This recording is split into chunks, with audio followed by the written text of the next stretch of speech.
In this question, we're asked to interpret the probability distribution of the average speed versus probability of a sample of neon gas at minus 71 degrees Celsius. And the first thing it says is, what is the most likely speed of neon atom in this sample?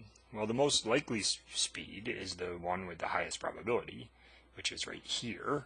And if we go down to the speed axis, the x-axis, we find out that this is 400 meters per second. So 400 meters per second is the most likely speed. Note that this is not the only speed at which you'll find molecules. You'll find some molecules moving much slower and some moving much faster. This is just the most likely speed.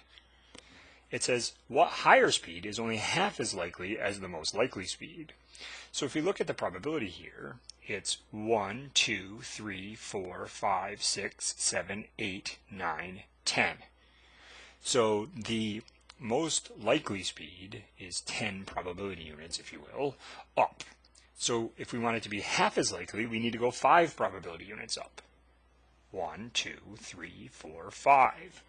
And since we want a faster speed, we want to go over to the graph in this direction, or to this point right here. If we wanted a slower speed, we would go in this direction, but we want a faster speed, so we go in this direction. And if we go down to see what that speed is, it's somewhere around 670 meters per second on the x-axis. At 650, it's a little bit closer to 650 than 700, so I'll call it 670 meters per second.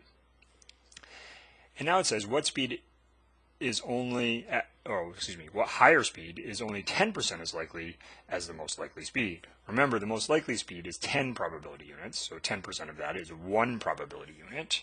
So we go up to 1 probability unit and we go over to the curve. Again, we're asked for a higher speed, so we don't want to go in this direction to the lower speed. We want to go to the higher speed, so therefore we go to right here, 1 probability unit up.